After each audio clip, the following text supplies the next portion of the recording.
I do want to also respond to your point about DEI, which you said that it's kind of, you said it's sort of reverse. I'm going to be careful with my words, but reverse racism against, white people, which is just not true. It's just giving an opportunity, for example, for people of color, women, people with different sexualities as well. It's just giving them an opportunity to be in fields which they typically be, discriminated against. It doesn't mean they're not qualified. This is something Charlie Kirk said as well. It's utterly ridiculous that, I wouldn't want a black pilot. I hope he's qualified. It's utterly insane. Of course they're qualified. It's just making sure that it's diverse, which is useful. It's good to have people from different backgrounds. Let me ask you a question. A question before Rob gets into this. I just want to ask you one thing. Are you a big believer in democracy? Yes. I would say so. Well, then how come you don't believe in an anti-immigration policy, considering that democratically your country has voted against mass migration for about 40 years? You might be referring to Brexit, I'd imagine. Not just Brexit. They voted against they've literally voted in any party which says that they're going to limit mass migration. That's what they tend to vote for, overwhelmingly. Yeah, unfortunately, people like Nigel Farage and people like you spread misinformation. Yeah, but that's democracy, and the government actually won't uphold the will of the people there, even though they democratically vote these people in to limit this. You just ignore them. Why don't you go to the government and demand that the will of the people be enforced and no more mass migration if you're such a big believer in democracy? I mean, we had a general election about a year and a half ago to sort of change things. But again, immigration isn't the issue. I'd argue, and I think you'd probably agree with me, that it's perhaps the top 1%, the owning class who is just, again, with tax loopholes, taking so much money from services. And that's why wages are stagnating, because they, quite frankly, if we even look at AI as well, jobs of the people who are working and the people you care so much about, those working class people, are being taken away. They're being, replaced. And it's nothing to do with immigrants. That's not the issue. Again, if, the owning class was willing to pay more in taxes and contribute to improving the state, then perhaps, it'll be better. So I don't like this focus on immigrants, and this it's very divisive. I just noticed that you didn't actually answer my question, but that's fine. I'm going to let you go back with Rob. Go ahead. Yeah, so if I may, and I think it's a salient point, most polling suggests around 65 to 67% think that mass migration is far too high in the United Kingdom. And it's one of the big reasons Labour would get crushed if there was an election right now.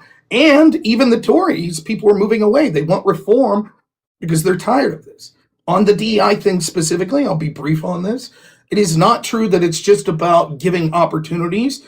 Name me the opportunity in the United States or the United Kingdom that, for example, a black woman can't apply to be an airplane pilot.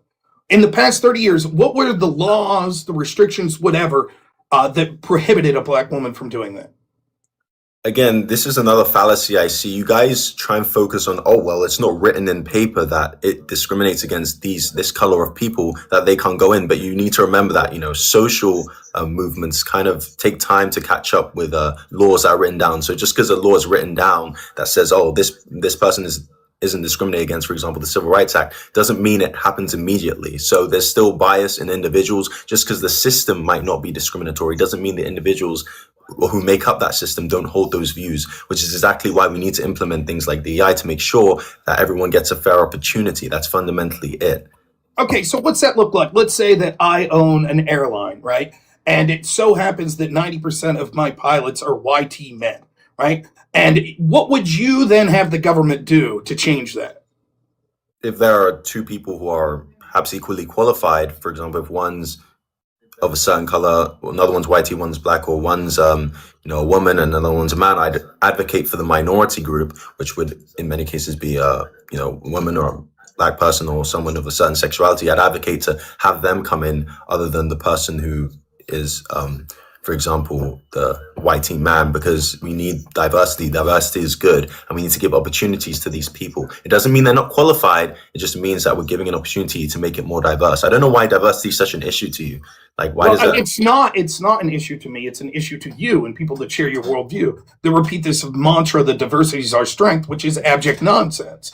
If I'm someone who's flying, I want the pilot to be the most qualified person. Now, you say equally qualified, but there's almost never two people that are exactly equally qualified. And the devil's going to be in the details here. What you just suggested is that the government should force private employers to hire people based on race. Equal opportunity. It's not about equality of opportunity. It's about equality of outcome, which is equity. And that in itself is horribly, what's the word I could use? Bigoted.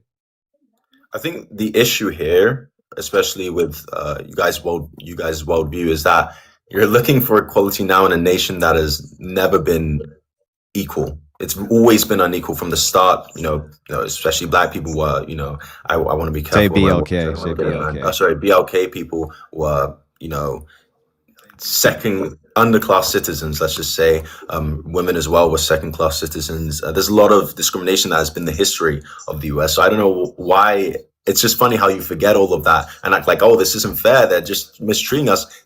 Your whole nation has been unfair towards people of color and women and other people of sexualities as well. It's been unfair the whole time. So why is it when they're finally getting a leg up for equal opportunity and equal access to the opportunities that are available, you start complaining? Of course, unfortunately, in a country with a history of discrimination, there's going to need to be some positive discrimination, which is the term for it, to enable them to have opportunities as well. That's just the reality of it. And I appreciate the admission. Positive discrimination, a euphemism for just discrimination, which is exactly what you're talking about. And so much of this movement is just anger and revenge against YT people, or against Christians, or against men. That's exactly what's going on here. For example, we can see in the United States, nearly 60% of people that obtain graduate degrees are women. Well, does that mean that we should say, well, that's not fair? About 50% of the population is men.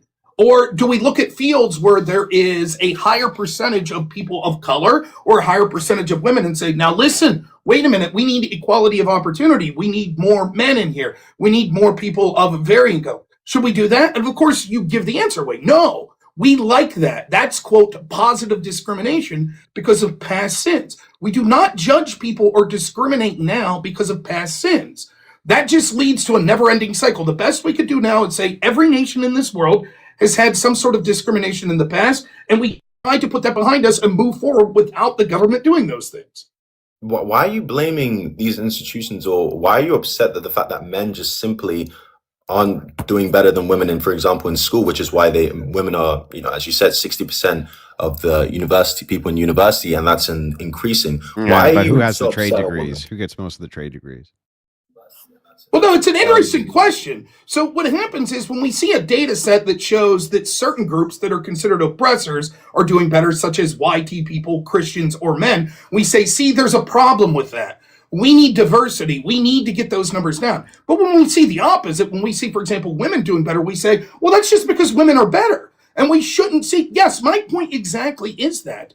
It's to say that when these numbers have discrepancy, that proves that it's somehow intentional or societal bigotry is nonsense. And are doing better, such as YT people, Christians, or men, we say, see, there's a problem with that. We need diversity. We need to get those numbers down. But when we see the opposite, when we see, for example, women doing better, we say, well, that's just because women are better. And we shouldn't see, yes, my point exactly is that. It's to say that when these numbers have discrepancy, that proves that it's somehow intentional or societal bigotry is nonsense. And yet, every time we see the groups that you dislike or feel are oppressors that are favored in those particular groups, we say, oh, that's a problem that needs changed. Really, what your world ideology is that it's a problem if men are doing well. It's a problem if YT people are doing well. It's a problem if Christians are doing well. And as someone who fits all three of those groups, I categorically reject your attempts to sort of make me empathize with the fact that I should cheer for my own group's destruction. It's nonsense. And it is, as you admitted, discrimination. I'm against discrimination. You're for it. Okay, no. Other groups doing well does not mean the destruction of your group. Even your terminology here, destruction, just shows how much of a victim mindset you have. Women doing well, BLK people doing better does not mean the destruction of your groups. It's, again, not my fault that men just can't compete with women in school, for example. Girls do better in school at learning, listening. That's just the case. That's not the fault of women. You can't be upset at them for that. That's just your fault. Again, for example, Andrew said men are going into trade school more. That's good for them. Men are also penalized in school. Boys are penalized in school. Rough and tumble play is penalized. The fact that they're rambunctious and boisterous is penalized. The fact that all of the rules are tailored for female behavior Men are indeed penalized. And here's the thing. If it was the case that we went back to schools which separated the sexes, I'm not so sure that you would have the same exact issues that you have right now. And there's no actual reason to have co-ed schools. There's no good reason to do that, to have co-sex schools. Like none. There's zero good reason for it.